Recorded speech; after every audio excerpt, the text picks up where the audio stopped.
Good friends of European Institute of the Mediterranean, friends of the Mediterranean, and friends especially, I would say, of the association and the partnership we have been working on for so long between the European Union and the associated Arab countries around the Mediterranean. We are commemorating, as you know, this year, the 25th anniversary of the Barcelona Process, and therefore we are conducting a number of different activities. Given the present situation of the pandemic, although today and since yesterday, we feel much more confident that we will overcome it and we will be able to go back to some kind of good normality, and let's hope that we'll try to improve the reality that we left a few months back, and the new normality that we are able to build will be much better than what we left behind. But anyway, this is another of these webinars that we are conducting with our friends at IMED and with our friends who belong mainly to the Euromesco network, remembering that we have to commemorate this 25th anniversary and take advantage of it to take stock of where we are, which has been the experience of these 25 years of partnership, and how could we assess this experience and what could be done to improve for the new period. In this occasion, we have in the first place our representative of the Catalan government, Minister Bernat Solé, who will have the first words, kind of institutional introduction, and I will thank him very much for being with us. And then, as you know, we have Professor Bichara Kader, and we have Professor Giorgia Giovanetti, we have Professor Claire Spencer, and we have Professor Rabah Alain. So it's full of professors. I used to be a professor, but I won't tell you how many decades ago. So I'm just a humble ambassador, retired, and therefore I will ask our wise people from the academic life who have been working and reflecting on this to share with us, with all of us, their thoughts and their perspective on it. And therefore, in the first place, I will give the floor to Minister Bernat Solé. Thank you, Minister, for being with us. And I hope this is an interesting occasion for you and for all the audience. And you have the floor, therefore. Thank you. Thank you very much, Professor Serem Florença, Professor Bishara Hader, Professor Giorgi Giovanetti, and Professor Claire Spencer. It's a pleasure to be here with you today. Allow me first to thank you very much for this encounter and for all of you to share this time of exchange with us. Special thanks to the Center for Contemporary Affairs and the European Institute of the Mediterranean for holding this meeting on the eve of the IDES special issue on the challenges in the Mediterranean region. This roundtable today comes from a collaboration between these two institutions supported by the Catalan government. This joint initiative aims at reflecting on the current challenges in the Mediterranean 25 years after the start of the Barcelona process. A set of reflections based on the contributions of more than 30 different voices. We do not seek to revive the context from 25 years ago, but rather to reflect on the present challenges. Mediterranean cooperation and partnership is a priority for the Catalan government, and we are convinced that we should build a Mediterranean alliance. The Barcelona Declaration from 1995 aimed at promoting mechanisms for dialogue and cooperation between the two shores through the Euro-Mediterranean partnership. It represents the symbolism of a successful and modern European project with the profile of a dynamic and open Mediterranean. 25 years after the launch of the so-called Barcelona process, we can sadly say that the distance between the two shores is now even bigger. The challenges that prevent the Mediterranean from being a region of prosperity, peace, and solidarity have multiplied. The complex reality has led to conflicts at greater uncertainties, and the refugee crisis has ended up affecting European societies and the agenda institutions, calling into question to the core values of the European Union. In this sense, in the framework of the 25th anniversary of the Barcelona Declaration, the government of Catalonia promotes the Mediterranean Plus 25 initiatives aimed at exploring and renewing the vision of Mediterranean relations. This initiative, launched together with the Union for the Mediterranean, aims to spread the message and commitment to the Euro-Mediterranean project. Our main goal as government is providing exchange between the two shores. Our objective is identifying needs, challenges, and instruments that can help to encourage greater political and institutional cooperation. Rebuilding the spirit of the Barcelona Declaration with ambition is to give a fresh push to a new European project of the Mediterranean, placing the region as a priority in European policies and consolidating the region's international role. Our aim is to reanimate the debate on the vision of the Mediterranean community. The future development of the Mediterranean becomes a fundamental issue for Catalonia and its citizens. Over these 25 years, Barcelona and Catalonia have been the home of an ecosystem of institutions and initiatives aimed at promoting regional Mediterranean cooperation. Added to the geographical location of our country, it makes the commitment to regional integration a key issue for Catalonia. In this process, we want to lead a shared strategy to have a greater impact on the region and redefine Euro-Mediterranean relations. Catalonia's Mediterranean strategy, MedCat 2030, aims to be catalyst for a Mediterranean community under construction. It will strengthen alliances between the northern and the southern shores and work towards human development and the achievement of the Sustainable Development Goals set in the 2030 Agenda. In addition, Catalonia wishes to continue to become a country that promotes intercultural dialogue and diversity. In this regard, it is essential to open up to the Mediterranean as a space for mobility and cultural exchange. We are committed to a Mediterranean citizenship and community that supports transformative social processes. The idea is to build an inclusive community that places well-being, quality of life, democracy, and human rights at the center of our priorities. With this aim, we promote this special issue of ideas, today's roundtable, and a set of other activities. The spirit of Barcelona is necessary because it represents a will and a community vision for the Mediterranean to play a central role in Europe. I hope that this debate contributes to this spirit. Thank you very much.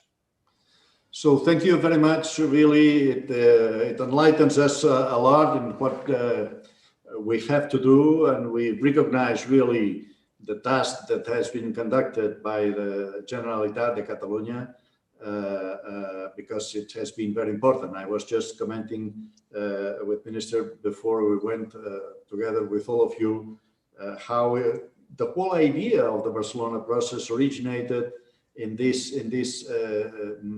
dialogue at that time between especially the people here at the Institute with the Catalan government and with the Spanish central government. And out of that, this proposal reached the European institutions and the rest of the country, and we were able to organize this so fruitful conference in November '95.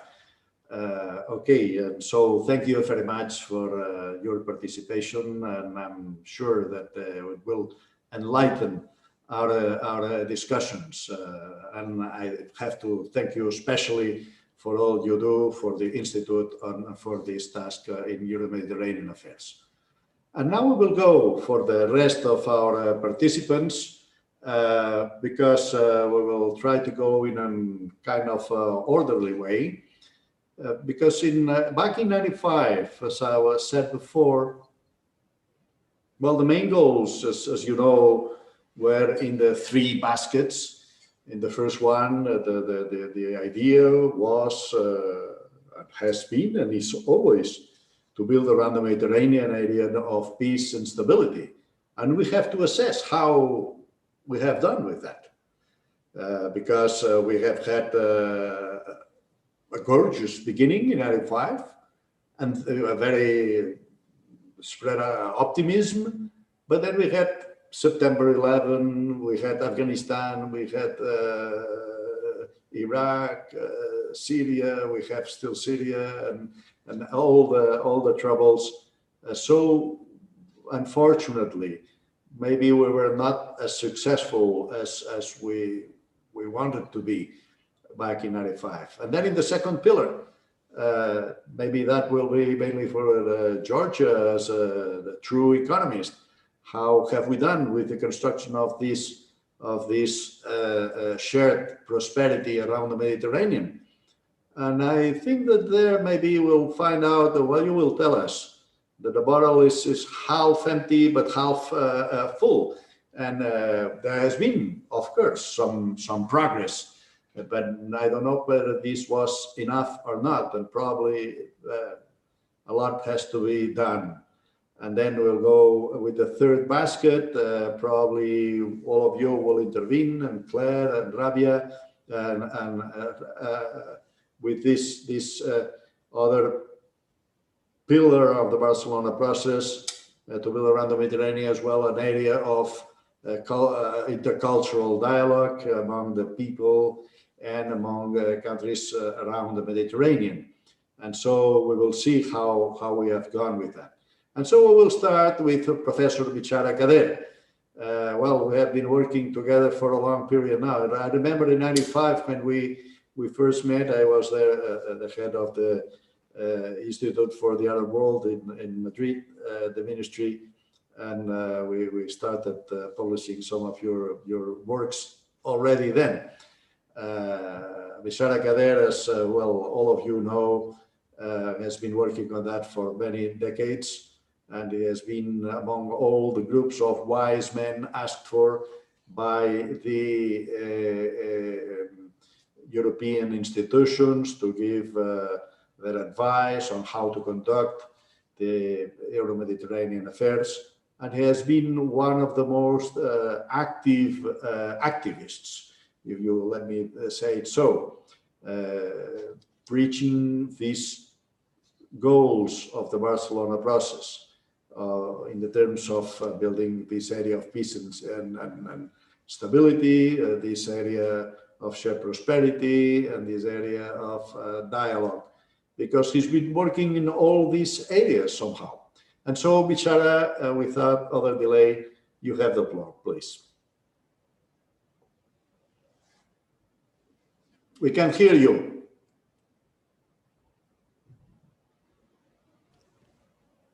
Oh, okay. Thank you, Senan. It is sad that we cannot meet in Barcelona like we did some 25 years ago. The life-shattering coronavirus pandemic caught all of us off guard in the very year of the commemoration of the 25th anniversary of the Barcelona Process. I said the commemoration, not celebration, because we have to ask sincerely ourselves, is there something to celebrate? Do we have a Euro-Mediterranean free trade zone?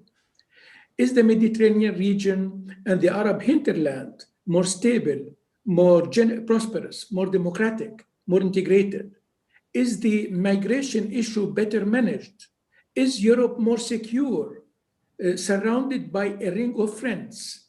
To put it in a nutshell, did Europe achieve the proclaimed goals of the Barcelona Conference some 25 years ago? I will not assess the whole Barcelona process as I did in my books published by EMED, but I shall pick up one single issue, security, and raise a simple question. Has the European Union been a security provider in the Mediterranean and a security guarantor in the Mediterranean? Let me put it bluntly and somehow harshly, the European Union on issues of war and peace in the region has almost been invisible, accentuating indirectly the increasing influence of regional actors such as Israel, Turkey, and Iran, and international actors such as Russia and China. No wonder, therefore, is the ring of friends, which is the mantra of the neighborhood policy, is morphing into a ring of fire. Let us take the Eastern neighborhood. The EU, as security provider, is challenged by the Ukrainian unresolved division, by the fraudulent Belarus elections, by the flaring conflict opposing Azerbaijan to Armenia. And in the southern neighborhood, European policies, whether in Palestine, in Eastern Mediterranean, in Syria, or in Libya, have been either incoherent or simply irrelevant. Well, given this instability in its immediate neighborhood, the European Union cannot sit on the fence and watch the unfolding of events. It cannot afford to remain off the map, as its vital interests are in stake. Without security and stability, you cannot have a functioning economy, a blooming democracy, or a regional integration. To support my view, I shall skip through the detailed paper I sent to EMED very quickly in 10 minutes, 12 minutes.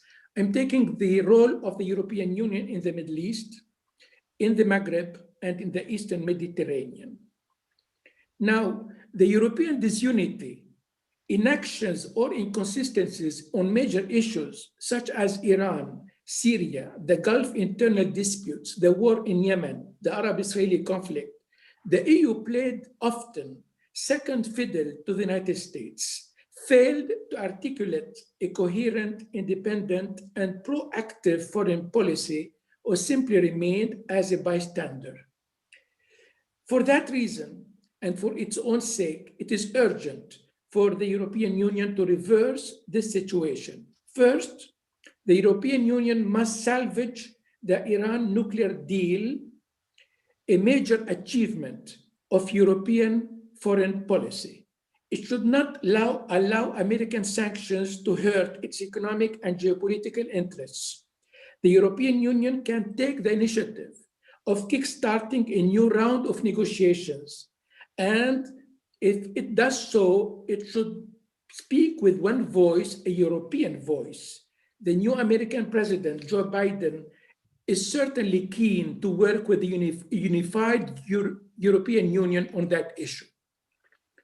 Regarding the Gulf, as the US is retreating from the Gulf region, the EU should step in with three major tasks. First, actively mediate to end the internal Gulf rift. Secondly, convince the Houthi and the Arab-backed Yemeni government that there is no military solution to the Yemeni internal crisis. And third, to inject new life in the EU Gulf Cooperation Council relations. On the Arab-Israeli conflict, the time of empty declarations, toothless diplomacy, words of condemnation and regret should be over. To be credible, European foreign policy should adopt a tougher stance, stick to the United Nations resolutions, apply pressure and sanctions when necessary, and make that the peace process ends with a real, just, viable Palestinian state living side by side with Israel. Regarding Lebanon, the crisis in Lebanon is dramatic. Certainly, most of the problems of Lebanon are of its own making, but it is also true that the country has been severely affected by proxy wars on its soil, by the flux of refugees, by the destabilization of the Middle East. The European Union cannot fail Lebanon at this juncture, as the collapse of Lebanon may trigger internal strife and even regional war.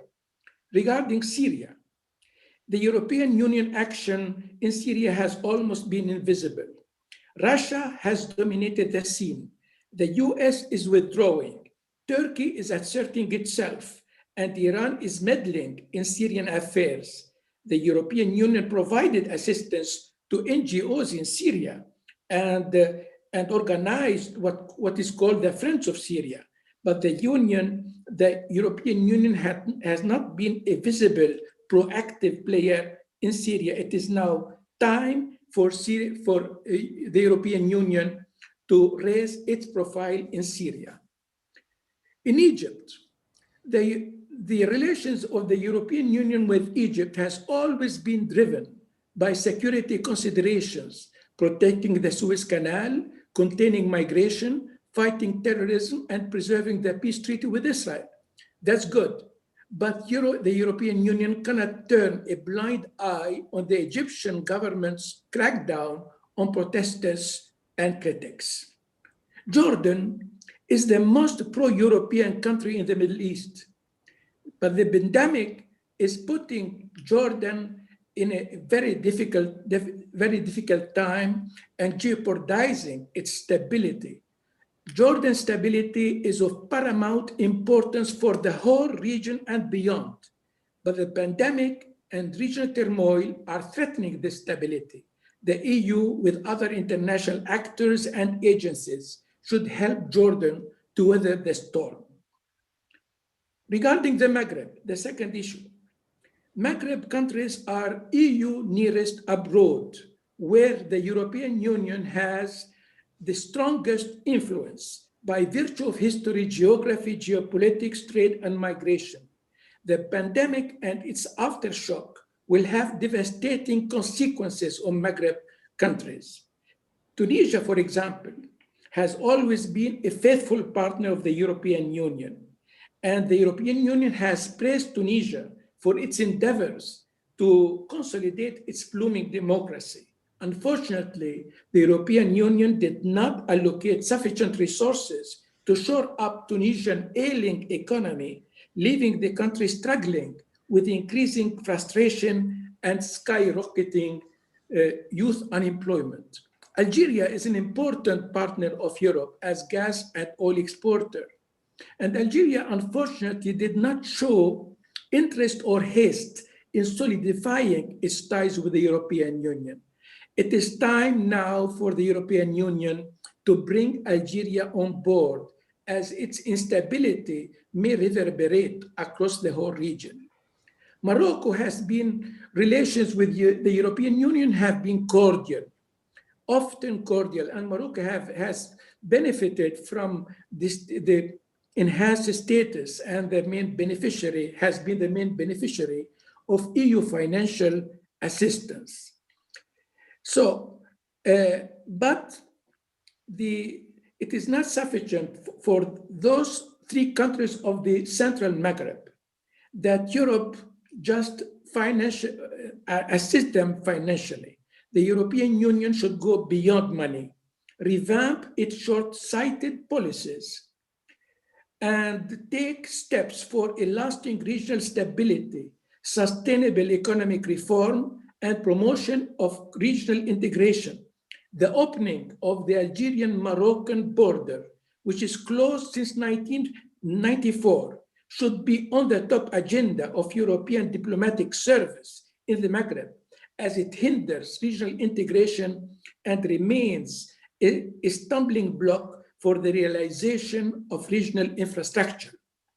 Libya is enmeshed in a civil war between the UN-recognized government of Tripoli and the leader of the self-proclaimed Eastern-based Libyan National Army, Haftar. The war has been raging since a long time. It brought in regional and non-regional backers. If we consider that the Libyan crisis should be a priority for EU foreign policy, it is not only because of the risks related to migration and proxy wars. It is also because Libya's destabilization poses serious risk to the security and stability of neighboring Maghreb countries. The last issue is the EU in the Eastern Mediterranean tinderbox. To summarize the issue, the East Mediterranean gas story started in 2009-2015 with the discoveries of offshore gas fields by Israel, by Cyprus, and by Egypt. These countries started to negotiate the possibility of constructing a gas pipeline connected these fields to European markets. In response, Turkey started its own exploration activities offshore the north of Cyprus, considered illegal by the European Union, and signed a maritime agreement with the recognized government of Tripoli, redrawing boundaries within the Eastern Mediterranean. Obviously, the deal prompted a rebuke from Cyprus and Greece, arguing that the borders outlined in the agreement overlap with the continental shelf. The Turkey defiant attitude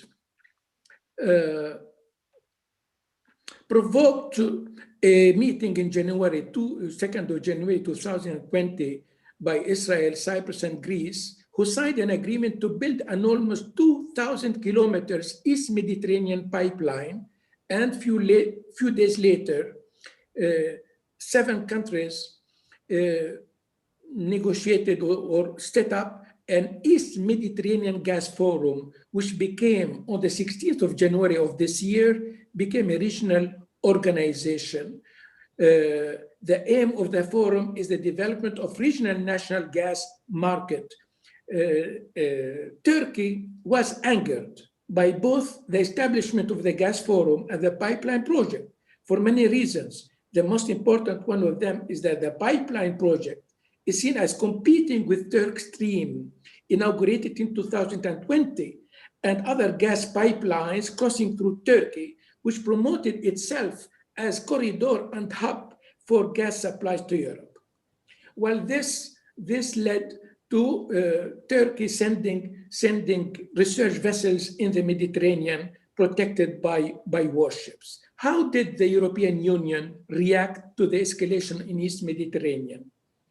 Well, here the European Union found itself stuck in its contradictions, with voices calling for a tough stand against Turkey and other voices calling for appeasement.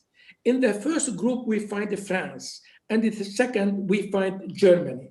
Indeed, France participated in military exercises, sent frigates and warships to the Eastern Mediterranean, organized Med-7 in Corsica, Med-7 summit in Corsica, and all these moves have been considered as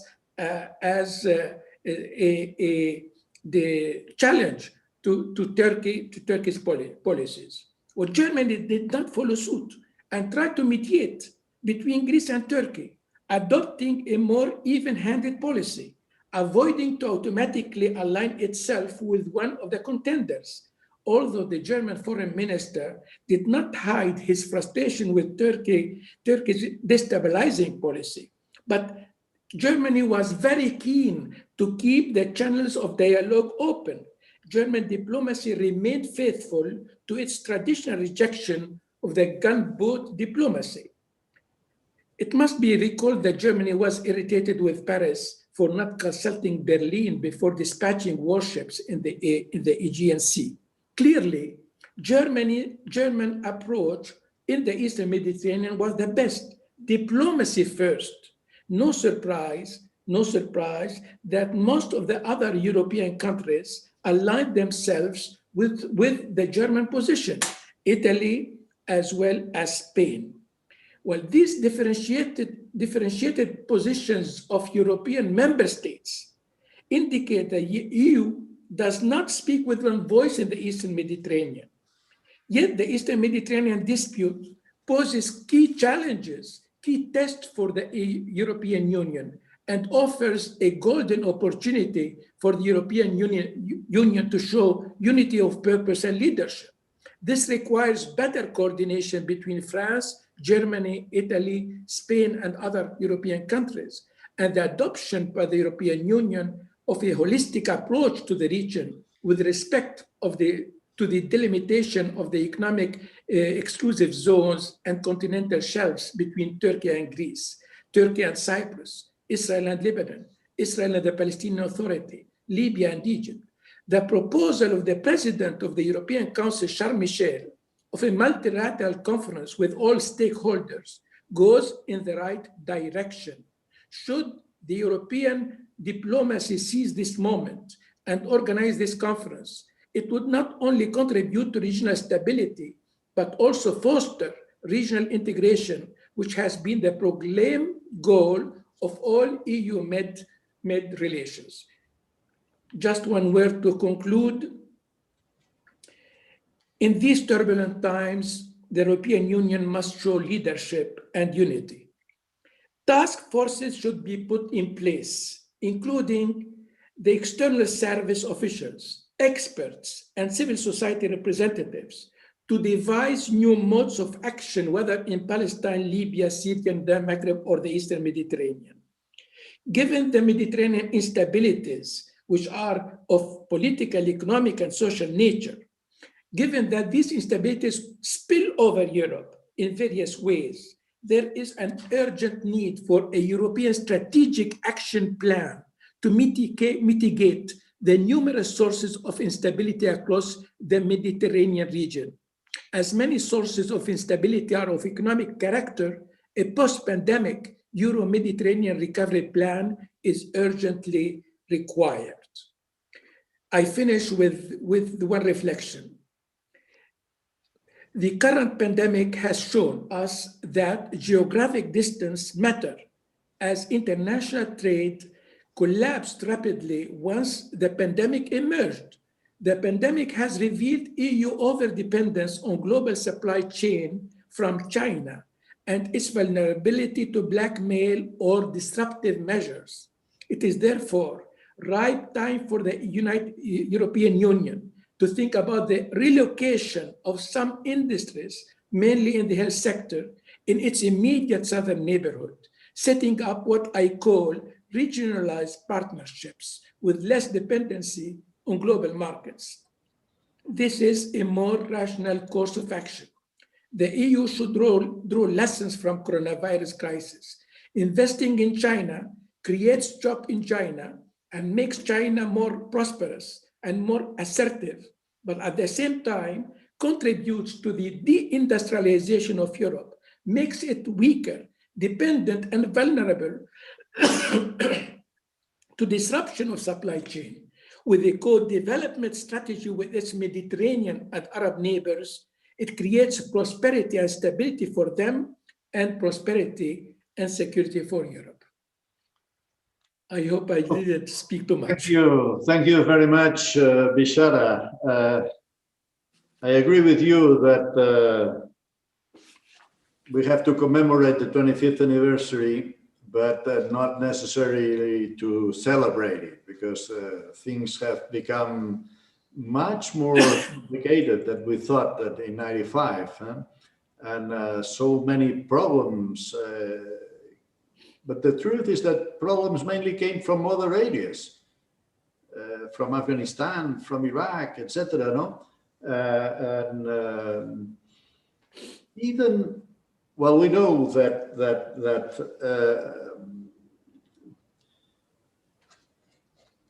the European Union, maybe we are asking the European Union to do what it does not has the means to do it. Because we haven't given the means, because our process of unification has not gone far enough. And well, we find in a situation in which Europe is a European and commercial giant, but a political dwarf, and militarily, well, quite a nullity. I would not say nullity, because the British are not away completely so far, and we will continue to be together with the British in so many things, and with our, I hope, with the new president, with our American cousins, etc., who come to reason again. But the point is that, as you mentioned, in so many issues as in Iran deal, etc., maybe even being nearly a nullity in military terms and a dwarf in political security matters, maybe without the Barcelona process, things would, without the activity of the European Union, the presence of the European Union, things might have been much worse even. So because we only measure the results, the actual results, what we can see. But we usually do not measure what we cannot see because it didn't happen, because we prevented it from happening. And so probably I know that the situation is much worse than it was in '95. The point is that the origin of the problem was not certainly in Europe. And it is true that Europe was not in a position to prevent the outburst of all these problems. But since, in other terms, in commercial terms and economic terms, we are not a nullity, we are not a dwarf, we are even maybe a giant. Well, commercially, we are the first in the world, and in GNP and etc. We turn now to Giorgia Giovanetti. How do you assess this 25 years experience, and how do you see the present situation? What can we do? Thanks, Senan. What I'm going to do is I'm going to share the screen because I do have some slides and I hope you see them. And basically the question you asked me is whether there is room for a renewed Euro-Mediterranean cooperation partnership. And my answer is yes, there is room. So that's my first direct answer. And I actually think that Bishara before said a lot of things that I wanted to say. Let me start from why there is room, because I think actually cooperation is absolutely the only way to come out of the COVID crisis. Only if the two shores of the Mediterranean constructively cooperate, they can help each other out of the crisis. So I do believe that it's absolutely essential to have this cooperation.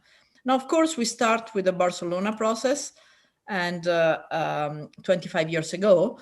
And as Bishara also said, and you said at the beginning, the principle were the joint ownership, the dialogue, the cooperation, and the idea was to create an area of peace and security.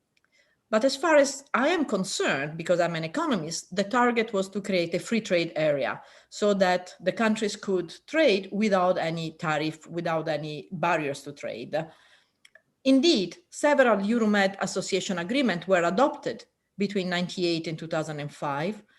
But from the point of view of today, we can say, as you said it, that the Barcelona process did not deliver all what he had promised. A gap remained between the North and South.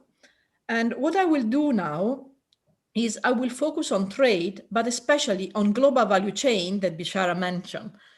The trade was lower than predicted by the model, by the economists, by everyone.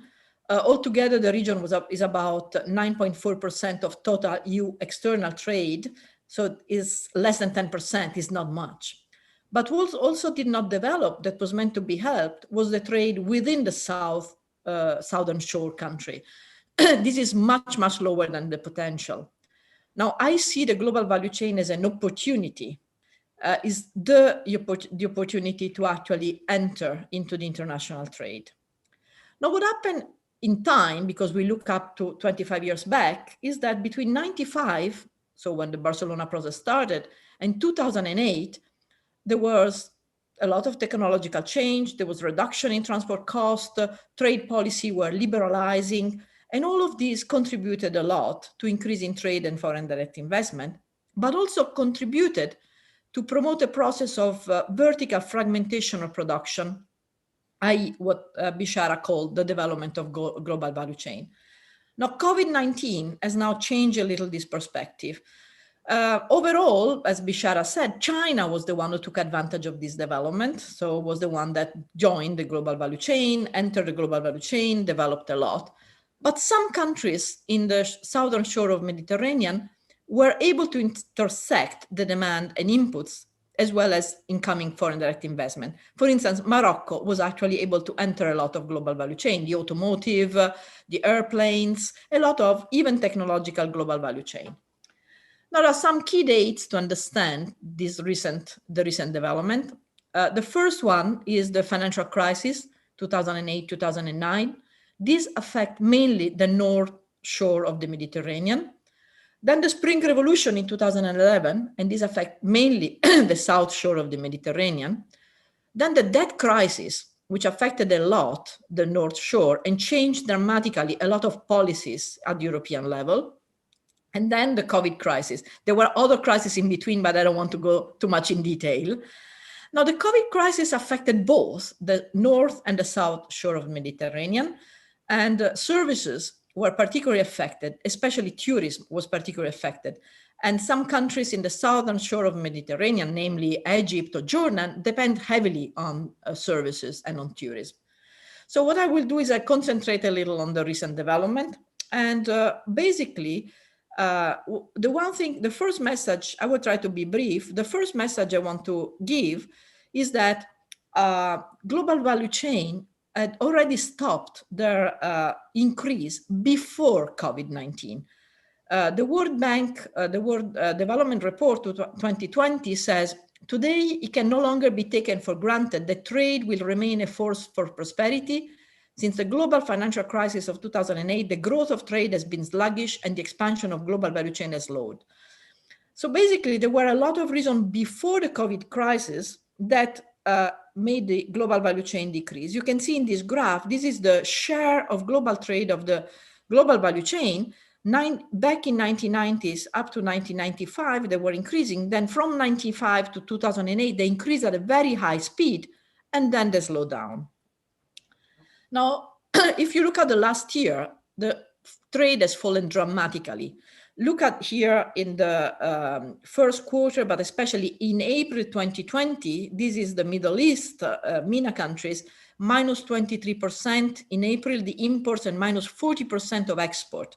That's really a dramatic change, a real big change. These are the UNCTAD data. So one thing that one can do, and is related to what Bishara was saying about the global value chain, is to try and measure what is an exposure to external shocks. Now, this graph is with some countries in the northern and some countries in the southern shore of the Mediterranean. And the main idea is that you have two ways in which you are exposed to an external shock. One is depending on how much you are exposed, integrated in global value chain. And here on the y-axis, you have the integration in the global value chain, but then also on how much the gross domestic product of your partner falls. Because of course, if my main partner is Spain and the GDP of Spain goes down by 12%, and I'm an Italian firm, so I'm affected much more than if my main partner is actually China, where the GDP is more or less constant. So this is something that accounts for both dimensions, the GDP contraction in 2020 of the partner, the trade partner, and the involvement on global value chain. Basically, you see that these countries here to the right, like Tunisia, Morocco, are exposed both because they are in global value chain and because of the GDP of the partners, which is here, while other countries like Jordan does not depend on the GDP of the partner, because Jordan depends much more on the local trade rather than on trade with European countries. And you can also rank these, but I will, for the sake of time, I will go. So one thing is what Bishara was saying, is being a GVC bad? Can it harm rather than help? Now, my position is different with that respect, in the sense that, no, I think that in the current crisis, the services, which are more protected, were affected more than manufacturing, which is more open and have more fragmented production. The current debate is what Bishara was saying, reshoring, regionalization of global value chain, shortening of global value chain. What he was saying is, let's not rely too much on China, because we see that, for instance, if there is a stop, that can create a lot of shocks, can amplify the shocks in a global value chain. Well, I believe that for the countries in the Mediterranean, and especially in the southern shore of the Mediterranean, to enter in a global value chain is an opportunity. It's a way to internationalize that does not require to be able to do everything, does not require to be competitive in everything. It's very difficult for Morocco to do a car starting from scratch, but they're really good at doing components for car, for Renault, for Citroën. So in that sense, global value chain, entering in a global value chain helps a lot. So the trade in intermediate between the two shores can increase and has actually increased. So while the total trade is not, final goods trade is not very high, intermediate trade has increased between the two shores of the Mediterranean. Now, if one looks at comparative advantages in different sectors, can identify those sectors where it might be easier to enter in a global value chain. I'll just show you a graph in a second. Here, for instance, this is textile products. Now, here, the countries which are a little bit thicker, like Egypt, Tunisia, Jordan, or Morocco, you see, they have a good comparative advantage. Comparative advantage is measured here, and if you are above 1, it means you are all right, you produce well. And these are comparable with China and Vietnam, which are the countries where the global value chain have developed because they've been able to exploit their comparative advantage. So one of the questions that one can ask is whether the firms or the country will change their strategy and behavior after the COVID crisis. I think what will be important, and all firms, both in the south and north shore of the Mediterranean, should understand, is that they may address differently the trade-off between efficiency and risk management. And they will discuss issues of relocation, issues of diversification of sourcing, issues of reshoring. In EU, most of the debate is on reshoring. I had a look at some data of the World Bank Enterprise Survey, and they ask a question to firms, for instance, in Jordan, saying, have you changed your attitude? Are you thinking, or have you reshored recently, or are you thinking of reshoring in the next 3 years? These data are from 2020. And the idea is that reshoring is not pervasive. And also the sourcing strategy have not been much affected. People don't change much. And I believe that the regional value chain are actually a very good idea. Why are they good? A, because the economic cycle is different between the North and South Shore. So it's much better than just bringing the value chain all in Europe, which is something that people have been also discussing. I think it will be much better to switch maybe some of your provider of intermediate inputs from China, from Asia to the Mediterranean countries. And this will benefit both Mediterranean North and South share. So I can conclude, Senan, if you want me to conclude, or I can just show you something on a way to measure. You tell me. It depends on whether I finish my time. You have nice things to show us. You still may have 2 minutes. 1 or 2 minutes. Okay. Basically, the one thing what I want to say is that it's really difficult to have data about the COVID period because the data are released with delay. So I just show you something, which is a map, which shows that this is the night lights variation in Egypt in the period, in the second quarter of 2020. And you see how dark are the most touristic area. Look around the Nile, it's fairly dark. But especially if you count for this, to estimate what is the decrease of the GDP, imagine that the IMF estimate that the GDP of Egypt is actually more or less on zero.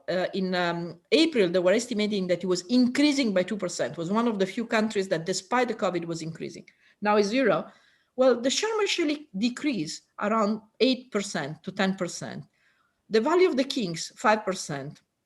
And this is what you do if you estimate it through the night lights, which is a way, which I think is a better way to estimate. So I think that the world has changed dramatically in these 25 years. And the North and South Shore are not as closely connected as it was forecast at the time. Bilateral trade is lower than potential, but opportunity exists, especially if the countries in the South Shore join the global value chain. Some people think that global value chain may increase vulnerability. I believe that there can be a way out or even protect an economy.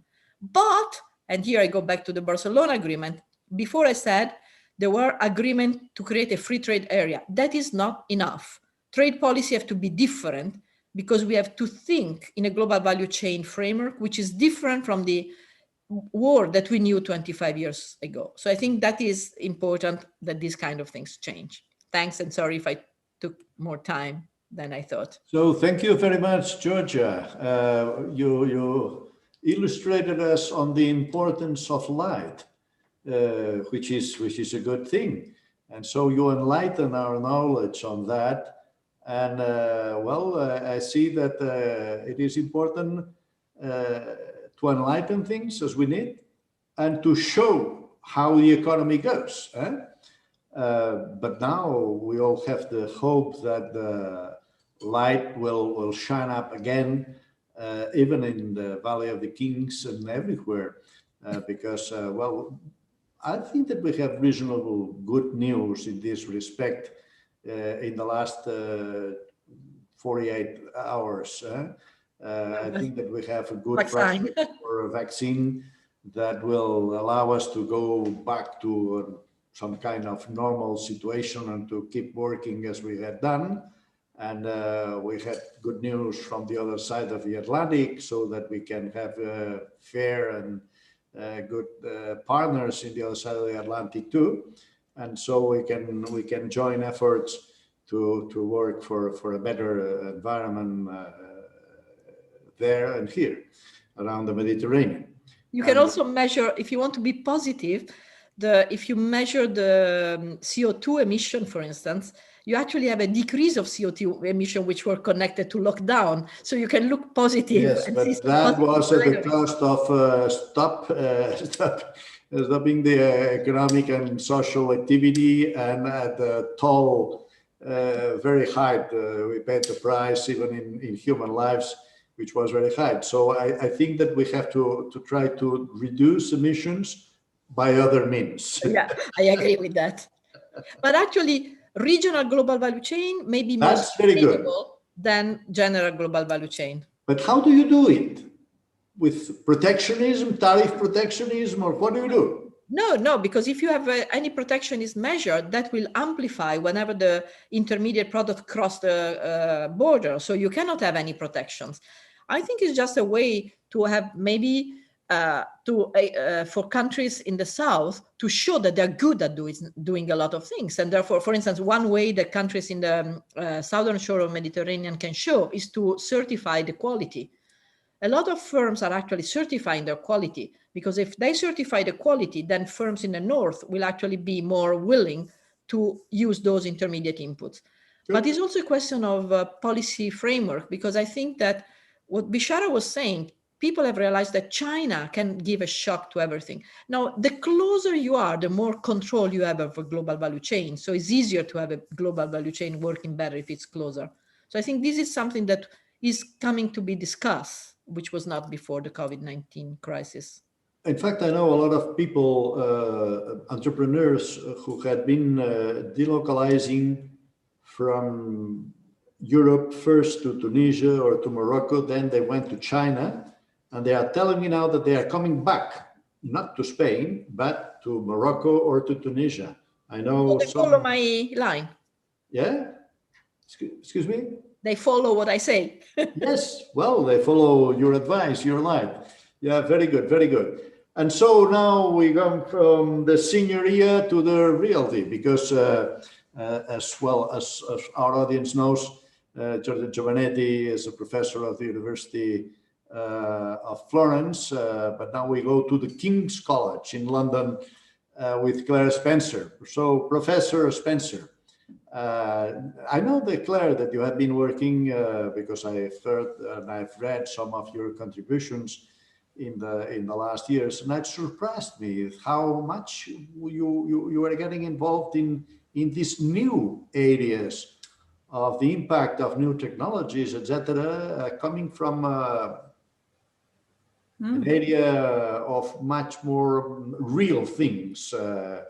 It's not that the new technologies are not real, but you cannot touch them as you can touch potatoes, or can you touch other special things. So how do you assess the situation, Claire? How have we been doing in these 25 years not only getting a bit more mature, but getting the situation better or worse? And how would you advise? Well, I think thank you very much for the introduction and also the inspiration of the journal, a special edition of Ideas, which I read quite a few of the articles and find them very inspiring.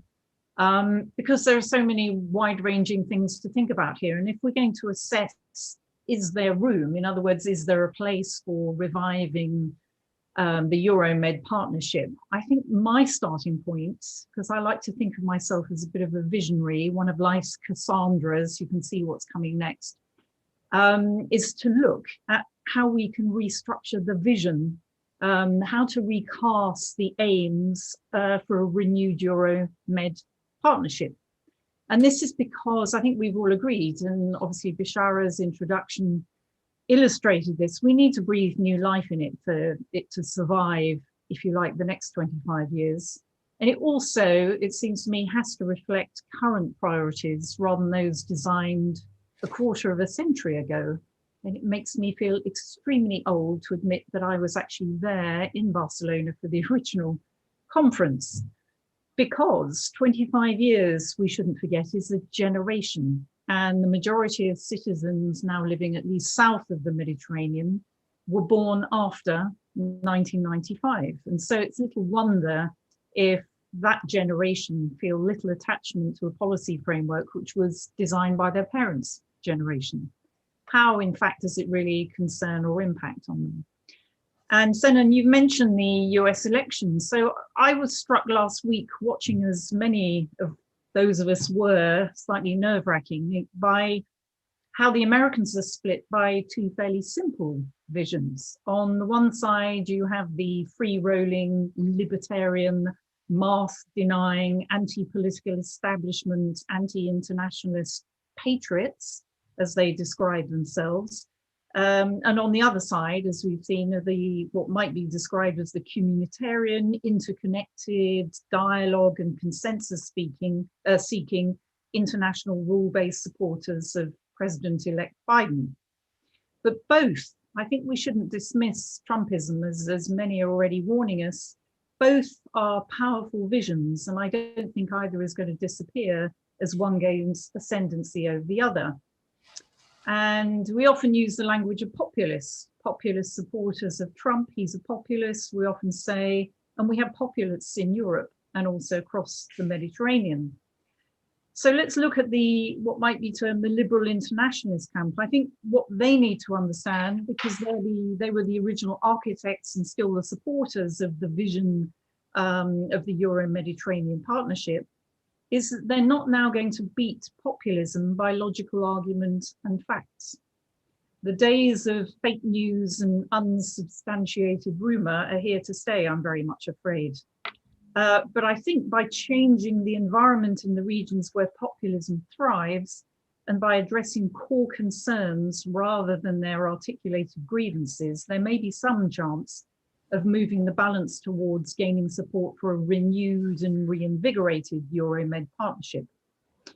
Now, this means, above all, staying away from a blame game, the better to focus on changing the context for debate as much as its content. And both the content and context have to speak directly to the immediate concerns of the majority of this region, who are, as I said before, the young. Namely the 30-year-olds and younger, who are in many cases already fighting battles against their own exclusion from national, regional and even international debates. And without addressing this new generation directly in the eyes, as it were, the whole rationale for continuing the partnership will weaken, I think. So having pushed aside the blame game, permit me at least one critique of the Euro-Mediterranean partnership.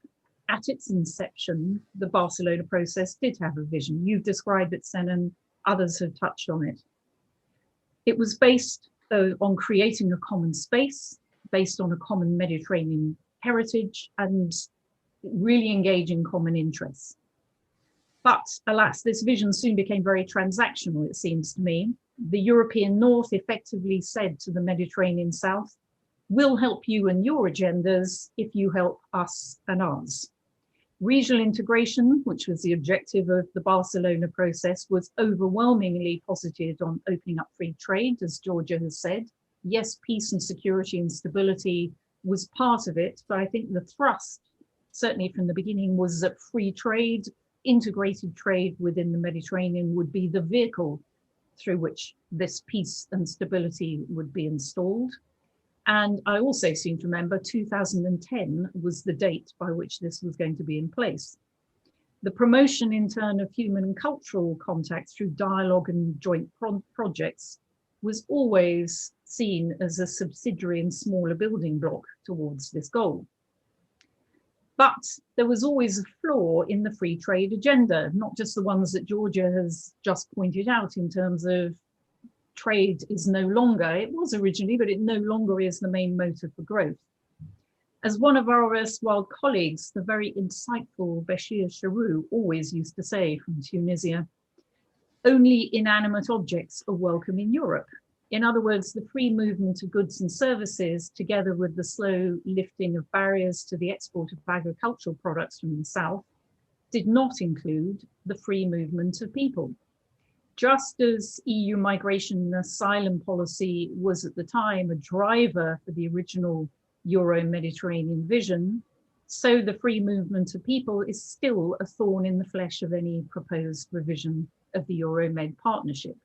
It is a constant source of antagonism between both sides. And this issue, I'm afraid to say, is not likely to be resolved in the near future, notwithstanding the European Commission's current efforts to streamline and rationalize EU-wide migration and asylum policy. So we're left with my proposal of changing the context. What do I mean by this? And hence, as a result of changing the context, the vision for the next generation of this partnership. I think it does have a future because the geographical context won't change. In many ways, it's the strongest driver for not abandoning it altogether. Proximity means that we're both condemned and blessed to live together. And I think Georgia has also indicated the way that proximity, that's closer global value chains are becoming more important. And I'll come on to this. What can be changed, though, if the geographical context can't, is the policy context. And this needs to create a simpler set of messages away from the transactional messaging and approaches of the past. So the first priority for me is to focus on demonstrably changing the environment in which the economic transitions we're all facing now take place. As others have noted, the COVID-19 pandemic has forced all of us to accept that things are not going back to the old normal anytime soon, if it ever does at all. And part of what I think we've all had time to realize is that the divisions in the world we're now entering are no longer exclusively north-south, but are more evident in the winner-takes-all versus the losers models in our immediate environments. I was just reading today that even as GDP is falling, the gaps between rich and poor are now much wider within Europe than they are actually within the global south. The inequalities of today, in other words, are more immediately felt, partly because of lockdowns, partly because we've had time to assess what's going on around us, are more immediately felt as internal shocks within our own society than they are as the external incursions that may have prompted them. So for those of you who've read the E-Day articles, as I already have, above all those discussing climate change and the digital revolutions, and here we are coming on to the heart of my interest in the digital revolution, a renewed vision for the region has to address how this confusing array of forces, whether it's artificial intelligence, globotics, blockchain eventually, the ways that it's disrupting the whole of industrial production, we have to understand how this is likely, as it already is in some places, to impact on citizens at the local level and prepare them for it. Our leaders really now can't stand by, and I'm talking about both sides of the Mediterranean here, while whole sectors of the economy crumble before them as that article I just cited says it really will. Globotics have been creeping up. Big data, artificial intelligence is going to take over things much faster than we anticipate. A new vision has to offer a response in some direction forward. And it should also be designed for and directly speak to the losers, not the winners that I've described before. Industrial, technological, and global climate change, in addition, are the main drivers for what is going to happen next, just as the COVID-19 pandemic stopped us all in our tracks at some stage of this year, totally unannounced. Sometimes, however, even though solutions have come out locally, they are best designed and addressed collectively. Everyone has seen for themselves much more directly who wins and who loses in their immediate communities, as well as at the national level. So it seems to me a new vision cannot avoid addressing these gaps. Even though the inequalities I've mentioned were already growing at the time the pandemic struck, the most obvious winners, at least from where I've been sitting, are the digital tech giants.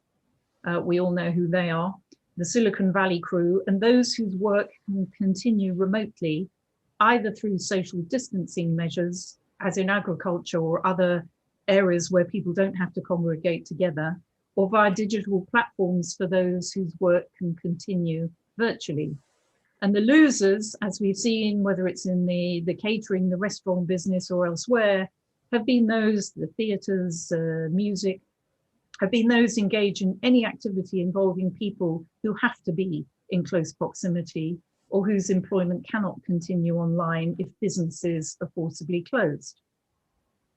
The changing context then I would propose is for the EU and European states to extend explicitly the kind of socio-economic recovery measures they're going to have to apply in their own societies and explicitly extend them across the Mediterranean area, not just through declaring that we're all in this together and increasing assistance for healthcare and a few more technical areas.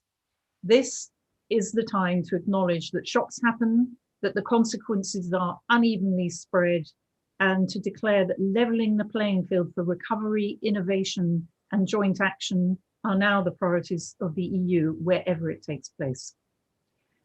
The EU should be offering partners in the southern Mediterranean the know-how, either free or very cheaply, and the tools to engage in this collective recovery, along with the preparedness for what comes next. And what this is, that was already there but has been accelerated in urgency by the pandemic, is the digital revolution and climate change, and the two are going to become intertwined.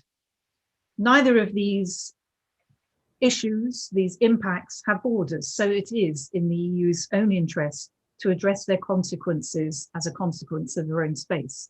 There is no point in containing and controlling CO2 emissions and the consequences of global warming if they're not also addressed within the immediate hinterland of the EU. And one of the benefits of Biden now becoming the president-elect of the US is that the Paris Accord, which has governed this and has formulated an international agreement, is more than likely going to come back into action.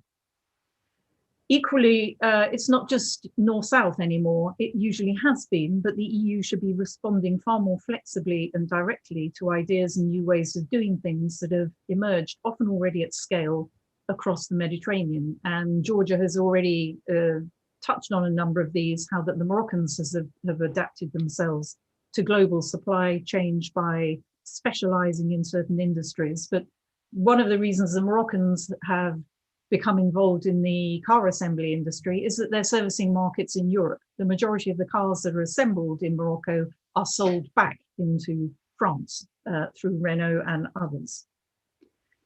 Now, one of the good news sides of the incoming Biden presidency is that by all accounts, he will be taking the issue of reining in the digital giants of Silicon Valley more seriously. I don't think his predecessor took this as seriously. And this he will do either through the antitrust legislation review that is currently taking place in Congress, or I've seen reported by making platforms such as Facebook directly liable for the content they share. At the moment, they are not directly held responsible for misinformation, or, I mean, I know the libel laws are different in the US, but for the kind of content, the damaging content, which at the moment they just take down from their sites. The EU, in turn, has taken a lead in the regulation of tech giants through data privacy laws and attempts to rein in tax avoidance. In the Euromed space, the EU should now be offering the Southern Mediterranean all the experience it has in safeguarding the intellectual property rights of startups to protect them and their employees from being pirated by larger tech companies, and to make data privacy the norm as digital access extends across the region, which it already is and will do so more in future. A priority should also be given not just to extending digital infrastructure, but to sharing know-how on how to repurpose industrial and manufacturing plants for the glow-robotic or globotic age. As Reem Ayadi and Carlos Sessa point out in their E-Day article, which I cited earlier, supply chains in industrial production are being upended by the digital revolution. While no one quite knows where this will end up, the chances are that shorter global supply lines and value-added lines closer to end consumers will flourish. And I think Georgia has already put forward, I hope she agrees, arguments in this respect. So the EU and their Mediterranean partners share an interest in exploring all the advantages of proximity that they neglected in an era when Chinese and other Asian mass production dominated their markets. A second example, I've only got 3, so don't worry, I won't go too long. A second example lies in retraining and educating people to prepare for the digital economy. Again, we're already doing this collectively on a small scale, and it can be done cheaply and efficiently online, as has been seen by the increase in virtual education platforms accelerated by the COVID crisis. But more than this, the EU internally, and to some degree, but not centrally externally, is focusing on the cyclical economy. This is namely to reduce waste at every stage of production by recycling and repurposing factors of production, and by saving energy and resources at every step. The cyclical economy, if fully adopted, is a structural way of creating and sustaining jobs in what has hitherto been called the green economy, and is part of it. In other words, most of the discussion about the green economy so far has been isolated from the mainstream economy. What I'm arguing is, because of climate change, the cyclical economy, where resources are finite and they are costed as such, is being promoted, not so widely now, but is increasingly going to be in the foreground of future production. And so both European societies and economies have to be prepared for this, but in order to increase these value chains of proximity, so will the societies and economies of the Southern Mediterranean. The downsides of digital disruption in the meantime to existing employment in both the EU and Southern Mediterranean should, in my argument about division, be recast in new messaging and actions, namely that although, or perhaps because, robotics, AI, big data, and so on are here to stay, together we need to repurpose our economies to be state-of-the-art, energy efficient, and sustainable. And the old messaging of free trade, and I'm glad we've touched on this already, as a motor for growth, which it no longer is, will be replaced by highlighting sustainability, inclusion, and access. And access means to education opportunity as much as markets. A third and perhaps more speculative example that I would give is for the EU to favour sub-regional cooperation over intergovernmental cooperation, as it has in the past. Because economic and social shocks have been felt so locally, as I argued before, the pressures to relocate the solutions away from national centres to regional hubs has been growing this year. Now, maybe this is a particularly British observation, but for those who've been watching what has been going on here in the UK, where I am during the COVID crisis, it has put enormous strains on the regions, the devolved governments, and the relationship between central government in London and actually arguments about the greater adaptability of local governments and even urban governments such as the city of Manchester in tracking and addressing the COVID crisis. The inefficiencies at the centre have been demonstrated to have failed at a number of levels. And I think this push for greater regionalism is something which is now on the agenda and will not go away. So I think this could also translate into greater incentives for regional governments or provinces to share their own expertise on how to organise at the local level for a number of social services, not just health, as well as how to adapt local economies to meet the new digital and environmental challenges that I think economies will now be based on accepting and confronting. The intergovernmental level in turn should remain as the facilitator, funder and point of call for connecting larger regional hubs, but not as the driver for the whole partnership. And for the new partnership to galvanize any traction or support on the ground. Oh, can you hear me? Sorry, Yes, I've just had a message saying I'm having trouble hearing you. Okay. Where did I get to? To galvanize any traction or support, the inefficiencies of top-down development models have to give way to prioritizing the local buy-in they have rarely achieved in the past. In other words, the co-design of what is required to address regional and local development challenges is now imperative in the future, rather than accepting old ways of doing things as though the top-down expertise is the only model in town. And one of the perennial criticisms over the last 20 years, 25 years of the EU south of the Mediterranean has been that it's invisible. Perhaps instead of this, a cooperation model between, for example, Catalonia and some of the coastal provinces of Morocco or Tunisia would make much more sense. The better to reach and engage local audiences in creating genuinely joint solutions to shared challenges. And this idea would also apply, by the way, to extending networks of cooperation across the Mediterranean and into sub-Saharan Africa through North Africa, where there are new digital hubs, for example, in Lagos, which are already growing and have already disrupted, as well as help create new economic models and markets.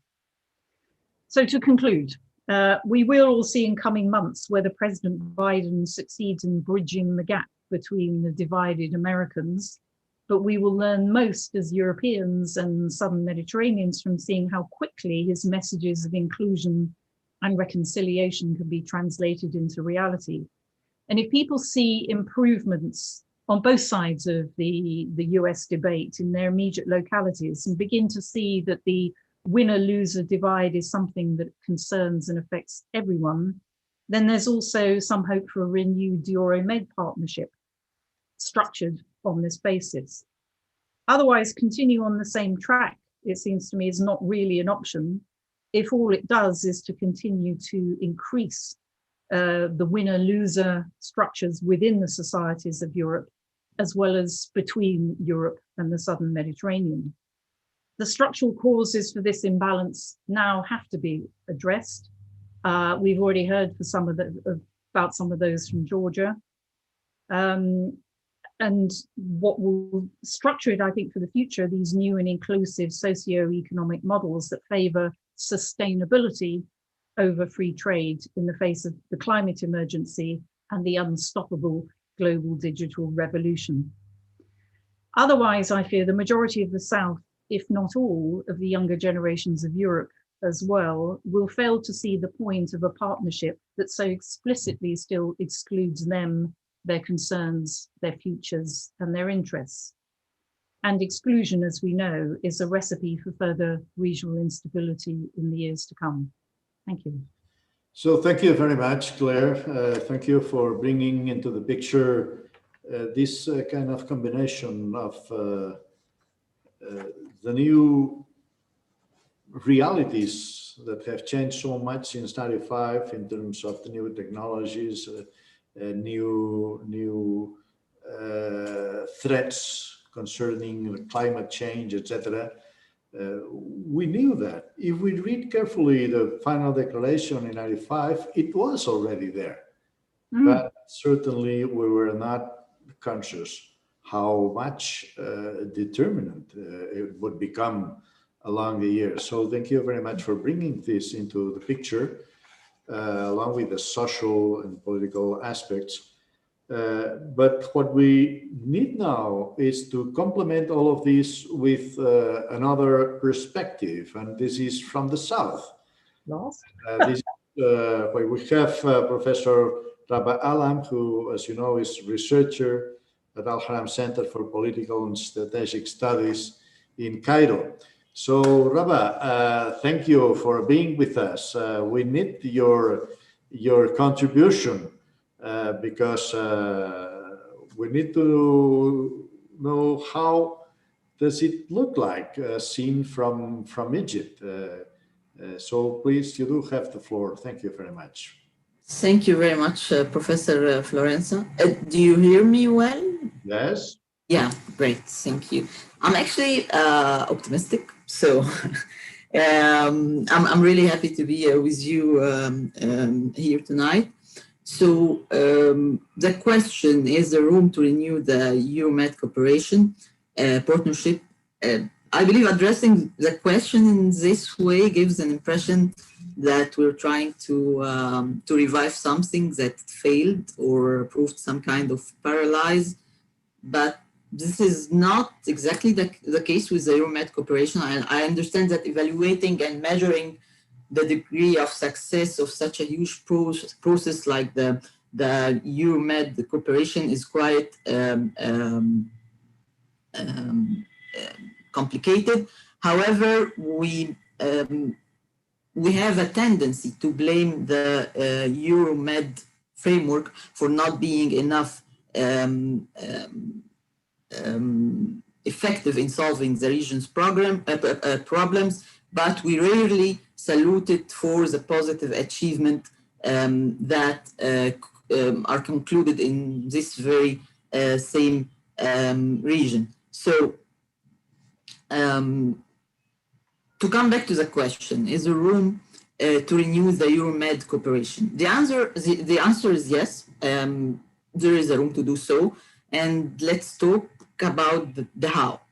I guess that in terms of strategies, I want to talk about three main concepts in this intervention to help reshape how we think about our mutual cooperation. The three concepts are conditionality, spillover, and crisis as an opportunity.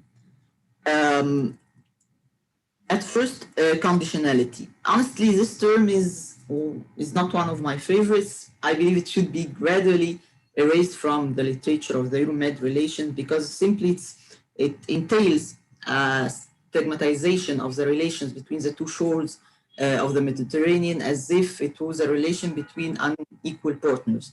But the truth is that we depend upon each other, we need each other, and we need to work together and to learn from each other. So it's a relation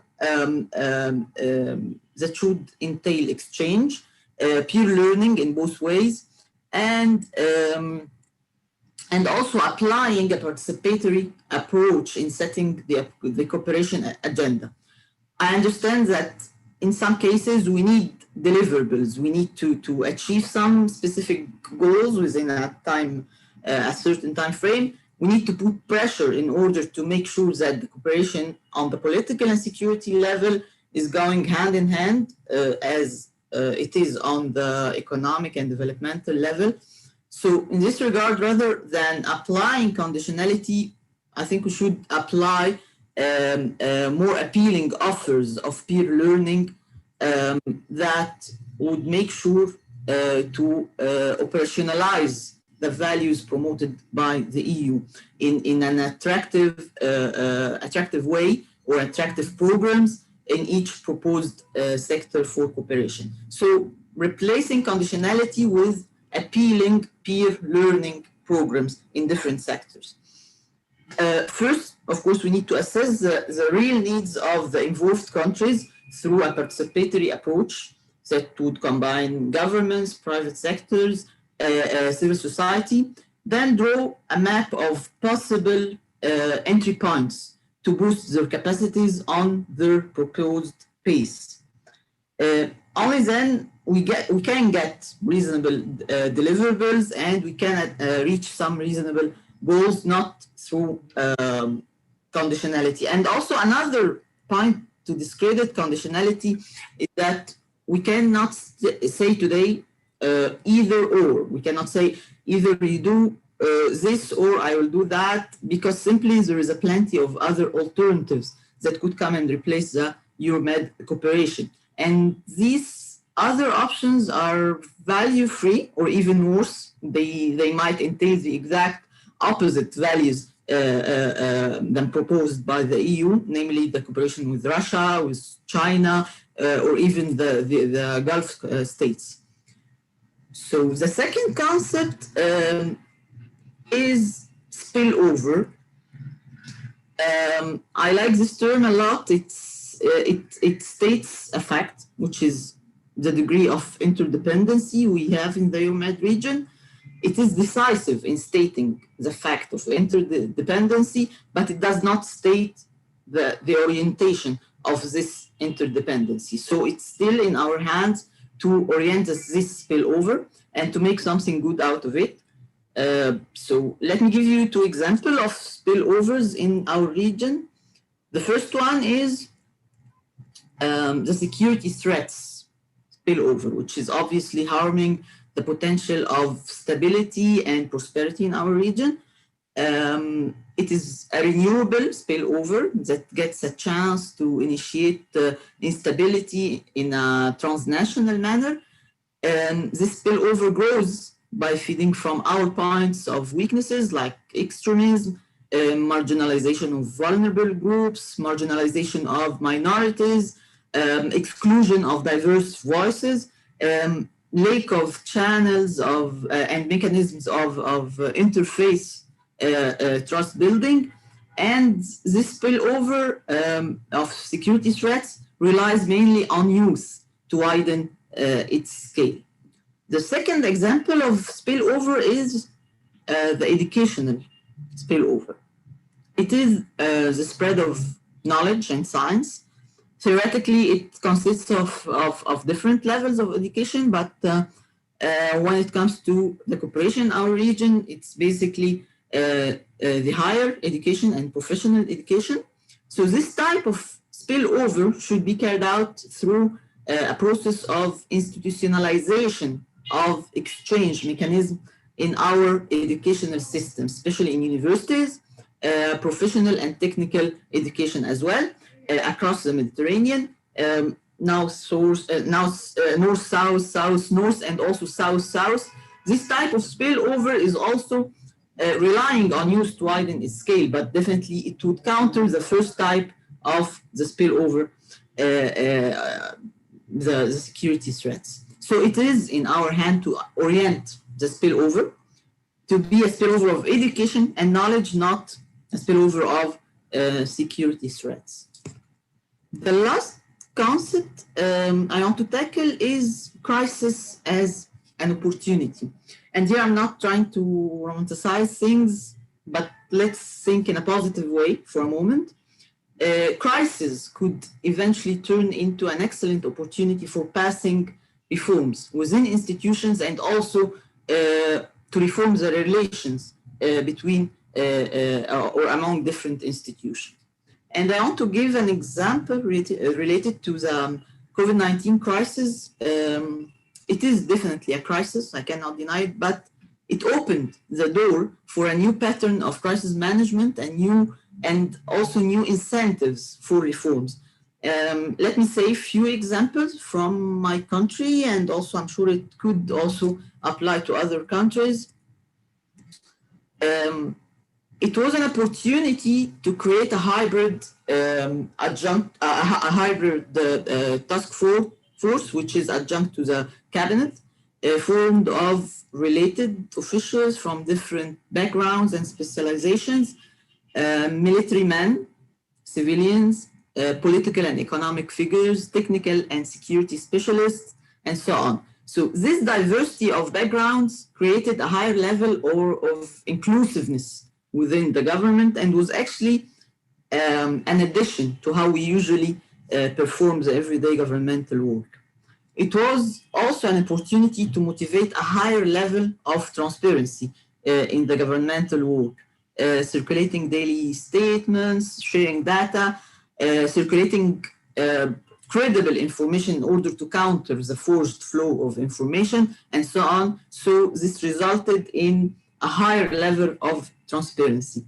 It was also an opportunity to deepen the conviction of the importance of partnership between the government and the civil society, and in particular, the syndicates and the unions sector. Officials were urged to meet and work with syndicates, especially in the medical and public health field. The crisis was also an opportunity as to get more connected to the international standards and to follow the latest best practices and guidelines in order to deal with the domestic situation in the field of public health.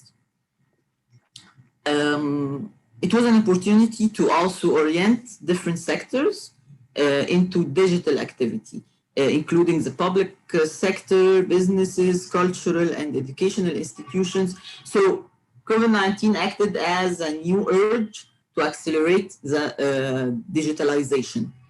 And it was an opportunity as well to deepen the already existing solidarity mechanism within the society and to invent new ones according to the new context. This applies to the internal or the domestic management of the crisis, and also the international level as well, especially in the Euromed region. So as I see it, solidarity was at the heart of the Euromed cooperation in these past few months. So I invite you to consider these three concepts when thinking about the renewal or the future of the Euromed cooperation partnership. Thank you very much. So thank you very much, Rabah. Thank you for introducing a new vision and especially for stressing this aspect, which has been touched by the other participants, but not in such a clear way, to take the crisis and with opportunity, as an opportunity. And specifically, we have seen that with a pandemic crisis. There are so many changes that are here to stay. Maybe, I hope we will be able to meet, presently, but we have learned to work at a distance with almost the same effectiveness. I don't think it is 100% the effectiveness we had when we can, because well, in the last period, I was working, as you know, at the UN institutions in Vienna, and we had to change to, let's say, online meetings. Well, some of them could not be online because legal constraints in some decisions that had to be taken, for example, in the UN Organization for the Nuclear Affairs, the atomic energy and so on, with the Iran deal, etc. But especially because the corridors were not there. And you need to talk to the other people, you need to meet them and to talk to them in a specific way, which is not the same way when we talk to a large audience, and maybe to explain later on which the agreement is. You have to first check that you can get the agreement and then present it to the larger audience.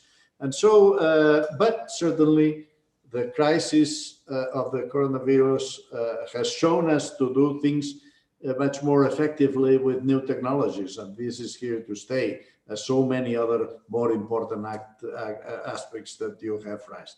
So we have a number of questions by our audience, and I will convey to you some of them.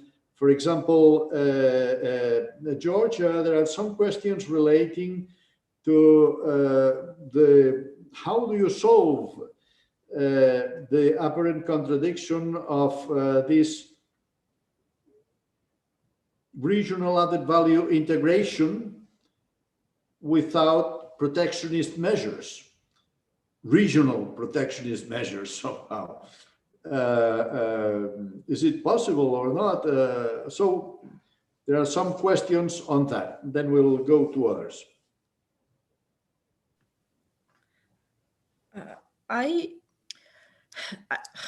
To a certain extent, the discussion about protectionism versus free trade is an old one, as it seemed. So we have been discussing this. Why is an old one? Because when we started the discussion, every economist is in favor of free trade. So basically, you will never find an economist that say, I'm not in favor of free trade. Very rare. And this is, and the reason why this is the case is because usually when you trade, you basically make the cake bigger. So, but then the problem becomes a problem of distribution within the country. So I think, and Claire was mentioning the inequality, for instance, and inequality, and what we notice is that inequality within countries has decreased, but inequality within countries has increased a lot. And Claire was saying even during the crisis, this is the case. So on one hand, the free trade, I'm in favor of free trade, and I don't think that you need any protective measures. You need to give incentive, and you make people make people show what they're good at. I think is along the line of what Rabah was saying, no conditionality. So we should be very careful because Europe has put a lot of non-trade barriers. So certainly in order to enhance the global value chain, we should get rid of the non-trade barriers. And these are a little bit tricky because they can even apply to a certain extent, even within Italy, within Europe, if you have some standard requirement, some environmental requirement. So we should be a little bit careful of what we mean by protectionism.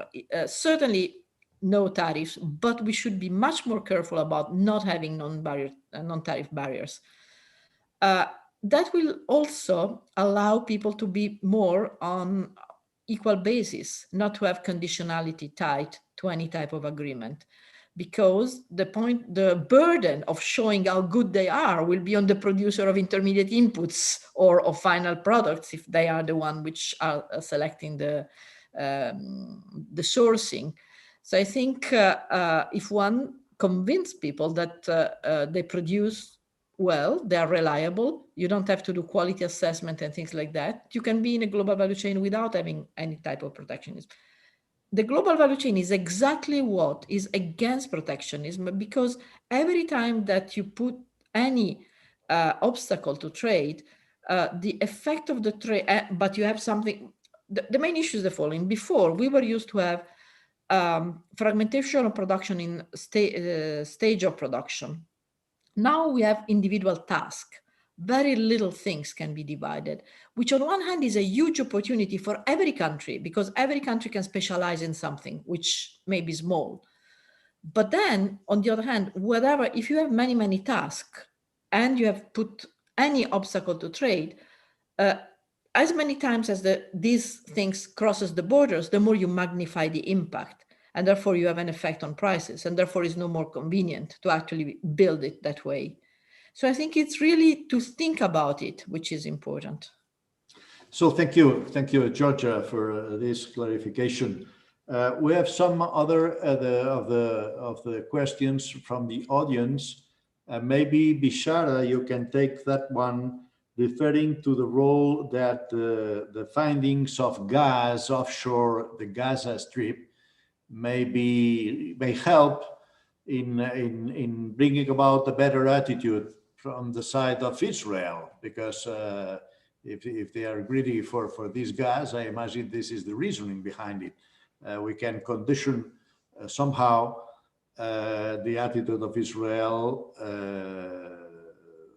with facilitating or not putting hindrances to the access of this gas. What's the role of the new findings in these last years of gas in Eastern Mediterranean, because it's not only at that point on the offshore the Gaza Strip, but it's a larger role. But this is a specific point. Yes, Bishara.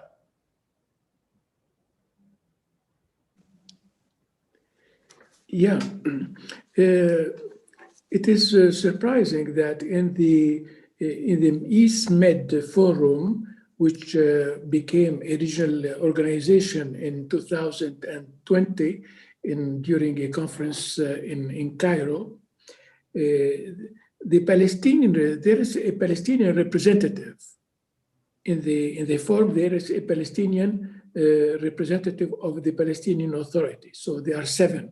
So you have Cyprus, Greece, Israel, Egypt, and the Palestinian Authority, plus Italy as the main consumer of the Mediterranean gas. Eni, as you know, is very much involved in the discoveries of the oil fields. There are certainly oil fields to be discovered. There is a potential gas potential in the economic exclusive zone of Gaza. The problem is that Israel forbids any exploration, since Israel thinks that the people of Gaza cannot go beyond 3 kilometers from the shore of Gaza. So for the time being, the Palestinians are not authorized to make discoveries in their own exclusive economic zone. And there is no negotiation between Israel and the Palestinian Authority on the delimitation of their respective exclusive economic zones. That's why there has been discoveries in Cyprus, Aphrodite gas field. There has been discoveries in Israel, Leviathan, Tamar, oil gas fields. There has been a huge gas field discovered by Eni in Egypt, which is Zohr gas field. I am sure that Gaza exclusive economic zone has also an immense potential, but it is not allowed to send research vessels or to contract Nobel company or Eni or Total to proceed with the discovery. Okay, thank you very much for your explanation. But I will enlarge the question to any of you, because the gas findings, as you just explained, are not only on that specific area offshore the Gaza Strip. So we will see in the future what role it can play. But it is playing a role in other areas, and we have seen a very much, let's say, expansive attitude, especially on the side maybe of Turkey, to declare some rights of exploration in areas which are not that clearly or non-contested by other countries.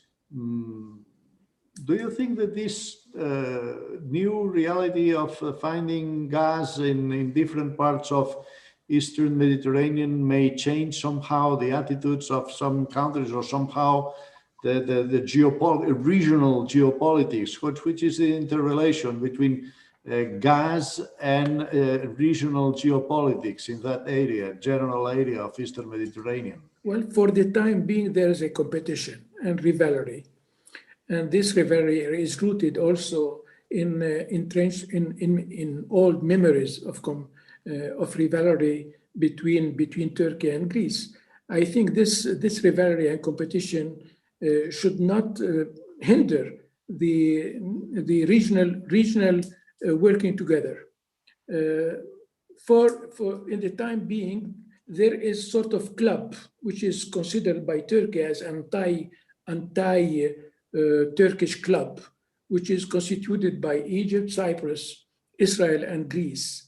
And Turkey considers that they do not take into consideration its economic interests, since Turkey is not entitled to a real exclusive economic zone for the simple fact that you have many islands, Greek islands, which are so close to Turkish mainland that you cannot apply to them the 1982 United Nations Convention on the Sea, because Turkey considers that these islands are not entitled to the exclusive economic zone because they exclude Turkey, the possibility for Turkey to eventually participate or to take advantage of the gas potential in the Mediterranean. So there is competition.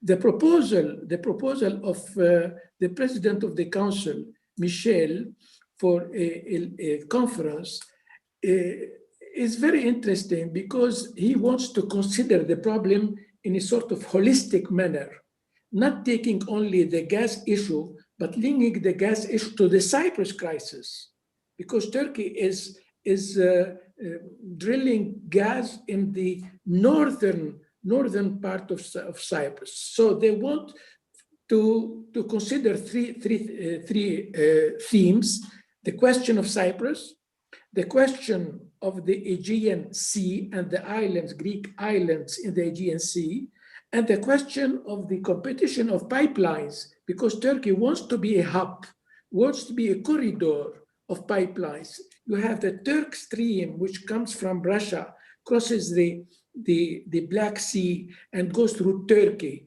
and supplies gas to Europe. And this has been inaugurated in 2020. And you have pipelines transporting gas from Iran and Kurdish Iraq through Turkey towards Europe. So if Turkey considers that the East Mediterranean pipeline competes with its own infrastructure. And this is the problem. So how to find a common ground which would take into consideration the interest of Cyprus, the interest of North Cyprus, the interest of Greece, and the interest of Turkey. And this requires really a conference. That's why the proposal of the President of the European Council, to my mind, is excellent.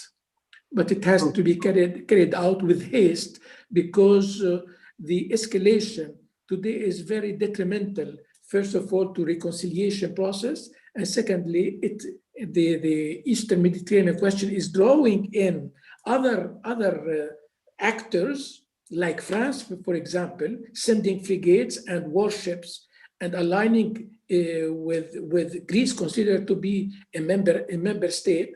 Well, this provokes on the other side, in Turkey, provokes a tit-for-tat reaction, and this is not something which is conducive to a regional peace and to a regional integration. Thank you, Vichara. I think it was, yes, at least you helped me. I hope that you help others in the audience to understand better this gas. Well, I think that you can distribute the paper I sent to you this morning. Yes. Okay. I couldn't go through it in detail because for the lack of time, but the summary was sufficient. Very good. Claire, there was some questions because you have been talking about youth and the role of youth in this new period. And this includes many different things. It includes social issues, includes education, includes the use of new technologies, the political role of youth movements. So do you think that the youth can really bring about something new in Euromed relations? Well, I'm tempted to hand straight over to Rabah to see what she thinks. But my impression is, certainly over the last few years where I've been working with the British Council in the region, but actually bringing together tech startup, digitally based social enterprises, as well as people, involved in this sector, that there is there is a maturity amongst the younger generation, partly because of what they experienced at the beginning of this decade. For those who are now approaching or in their 30s, you know, having lived through, you know, the spring revolutions, as Georgia called them, at the beginning of the decade, they've taken a step back and have got themselves more involved in economic and social issues than political issues, particularly in countries where they can't do that. And I think a lot of them also reflected, I was just thinking about this when we had the discussion about the gas, is that in many ways, you know, the oil curse that this region has seen does not need to be replaced by a gas curse. In other words, if the exploitation of these energy sources, now that gas is seen as a more advantageous, if not necessarily 100% cleaner fuel, it has got more usages in the future and upcoming economies I've described than oil has, which I think, you know, if many countries like the UK is debating banning the sale of both petrol and diesel cars by 2030, well, that's less than a decade away. Obviously, oil will still have its applications, but I mean, if you're taking it out of, you know, the major transport networks, it is going to be gas for gas-fired electricity plants for electric cars that will take over. To go back to relate that to the youth, I think they're all thinking, certainly the more enlightened ones, the educated ones, that they really do need to rebalance their economies, particularly in places like Algeria. We've seen what's happened to Libya, where state income has been reliant on a single source for way too long. And that in itself has been a way of excluding innovation and creativity elsewhere in the economy, because if 97% or whatever of state revenues comes from hydrocarbons, so in this case of Algeria and Libya, oil and gas, then nobody else can really control, you know, state spending or how any of this is deployed. Yeah. So I think the startup economy is a way of them asserting a greater independence and saying, okay, we don't want to be part of the existing private sector if it's too closely politically aligned. But if we start creating a different type of economy, one which is more socially conscious, that is inclusive, that actually is concerned as much about social issues and cohesion as it is about individual wealth, I do think there's a different mood ahead of us. Just as many, you know, of the younger generation of Europe are way more concerned about the future of the environment than many of their parents are. In fact, they're doing the educating of their parents' generation. I think a similar thing is going on in the region. But having said all that, I'll defer to Rabah. She lives among we'll turn now to Rabah. First, I would like to recall that some of the comments that are coming from the audience say that maybe the coal the gas could play maybe the same role that the coal still played for the Europeans in the 50s, if there was some collaboration and cooperation among Mediterranean countries on gas for its exploitation and so on. So I don't know. So far, we see confrontation rather than cooperation, but we will see. But along with what you said, and I will turn now to Rabah, because she was talking about these opportunities that rise up from a crisis, and you were mentioning the changes that might be brought about, including things on transparency and so on. And a comparison came to my mind when you were saying that, Claire. We belong maybe, well, some of us, to the generation of 68, people who were at the university in 1968. And this kind of cultural revolution was stopped by governments, especially in France with General de Gaulle. He had to leave later on, but because of other things. In fact, that cultural revolution was stopped, but it was not really stopped. It was stopped in what we can see, in the actual things that you can see. But the intellectual force of that, I think, changed the world. And many of the changes that we've seen in the cultural life, but not only, even in the social life, in political life, etc., are outsprings of this conundrum of ideas, etc., that burst out in 68 as a modernization of mentalities and so on. So my comparison goes to the Arab world, the young people, and let's say the modernized people who took to the streets in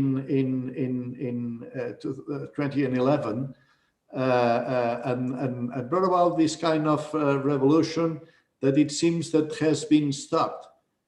But I imagine in the same way it happened in the whole world in 68, and mainly in Europe and specifically in Paris as the center of it, but it spread all over. I'm sure that what exploded in 2011 in Tahrir Square and in Tunisia and then etc. in the other countries is not visible now, but it will make its way the same way the ideas of 68 did, and it will change the mentalities, etc., all along the years, and will help the modernization of that part of the world. How do you see it as from Egypt, Rabah? Thank you. I totally agree with you. It might be not seen on the surface, but it's still going on. But the idea of, to get back to what I've said before, the idea of reinventing or renewing the cooperation within the Euromed region, it's more of what we need is a deeper institutionalization of the exchange in order to make this kind of, or in order to mainstream the exchange within the southern society, because it was like as if we are exchanging between a small layer of the southern society and another small layer of the northern society. So it's basically institutionalizing the exchange and also building on, working on building more strong states, not in a meaning of a fierce state, as if it's strong against its own citizens, but strong in a meaning of resilient states that could actually take this type of exchange in the Euromed region and mainstreaming within the society, and therefore generate some kind of reforms that would be more sustainable than we actually had in 2011. So it's like promoting the exchange in education in a more institutionalized way, and actually, and also, as we mentioned, Claire, about the social entrepreneurship actually undergone in societies now by the very same youth who tried this kind of large-scale protest and didn't work. So it's like diverting the same energy but within other channels, and actually it's working somehow on the socio-economic level, but it's not seen as it was before, maybe in large protests and so on. And also to generate local solution to be more compatible with the context, and to and when it comes to the cooperation between North and South, I believe that designing some kind of peer learning between the different institutions in order to get it more strong, more responsive, and also more friendly with the call for reforms. So it's like trying in a more smarter way than it was before, to maybe to promote the same values by in a different way, by engaging, not only by stating protest and so on. Thank you, Rabah. I don't know whether any one of you wants to make still a point or two. In fact, we are just now sharp at the time it was foreseen for the end of this program, but still we could have some seconds or minutes if you want to make still another point that you are anxious to do it. No, I think that everything has been more or less clarified. And I think, Senan, that we should really exploit two things. One, the one that Claire was saying about the youth. I think that's very important. And two, and maybe we can discuss it in another webinar or something like that, the role, this fact that there is really a break in the generation that did the agreement in '95 and the generation which is living now in the country. And this is because the difference in the age, in the demography of the northern and southern shore of the Mediterranean to a certain extent. And to link this with what Rabah was saying of choosing the opportunities, because therefore will be that the young people will be able to choose the opportunity, and therefore they will able to improve their life. And most likely also we will have less problems even in the relationship, because all the issues of refugees, migration, and so on and so forth could be solved. So I think that will be something to be exploited, and I think it's something interesting that came out. I'm surprised there were no questions on these issues, because that's the kind of question that I think will be good to try and sort out more in detail. On one hand, by looking at the demographic distribution of people in the countries, in the different countries. On the other hand, the evolution, link this with Claire was saying, with the education, the job market, all these kind of things I think are really relevant. Okay, so thank you, Georgia. Yes, we'll go over that again. And as this program can be, yes, Claire, I come to you, can be seen later on in the following weeks and months in our website, because YouTube is still there with everything. We will go over that, because I think it is a very fruitful and promising idea, and we have very good findings on that. Yes, Claire. No, I was just going to say, for the benefit of ourselves and also the audience, is that, I don't know if you said at the beginning, we are all writing reflection pieces, papers, yes, on this issue. And obviously, you know, I've half finished mine. I was reading from my notes. The opportunity, I think, here has been to reflect on areas I haven't thought about for the paper, and maybe focus in more on the sort of things that Georgia has raised subsequently, you know, really go into some more detail about young people. So I just wanted to reassure you that those of us who have finished the papers, we can integrate some of this.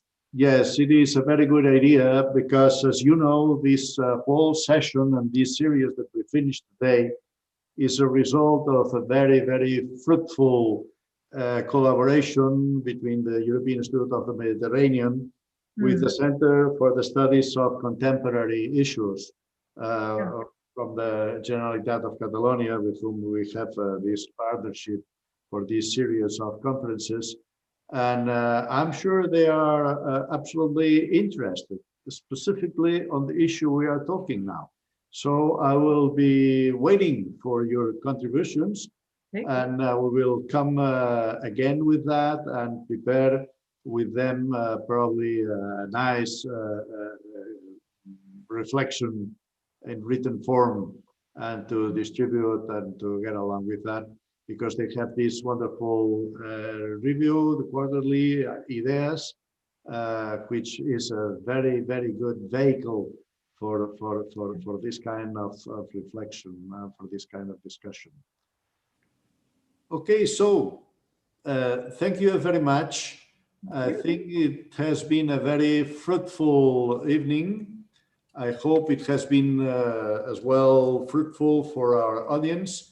I've seen that there have been interest in following it, and I hope that we will have the occasion to go over all these issues again, because unfortunately they are not exhausted, and we will need to go over and over on these issues to clarify them, and then to convince the key people to take action where needed, because we are not only in the field of research, we are in the field of advocacy.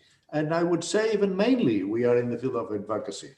So we need the advice of experts and wise people as you are, then to go and practice advocacy in the governments and institutions, etc., to bring about a better situation in this Euro-Mediterranean area, because the promises in '95, as we started, were great.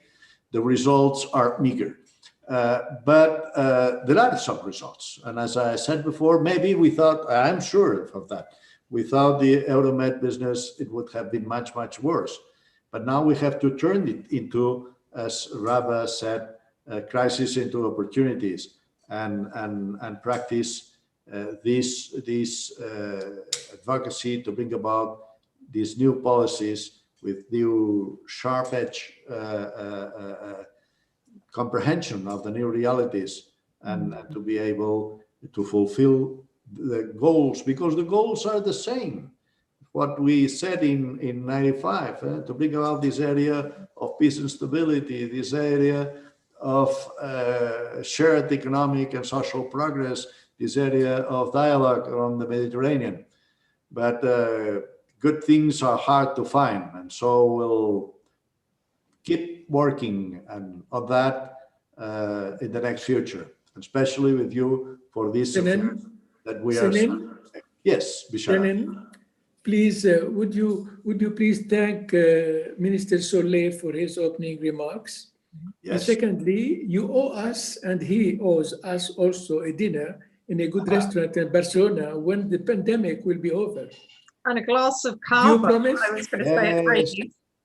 I even thought with these methods that now are delivering everything everywhere, to send to you a small bottle of cava and a digital dinner, maybe. You would have with you now the wine that we had offered you, and to drink together. But well, now I invite you to do it with your families, with my family and everybody's families together this evening. So have a drink to our health and all the audiences. Thank you. Thank you. Thank you. Bye-bye. And thank you, all the audience. Thank you for being with us, and especially for all those who kept stuck to the screen. Thank you for being with us, for your questions, for your interest, and for your support. So till next time, I would say especially thanks as well again to the Center for Contemporary Issues of the Generalitat de Catalunya, who supported and helped to organize this event. Thank you very much. See you soon. Okay, bye-bye. Bye-bye.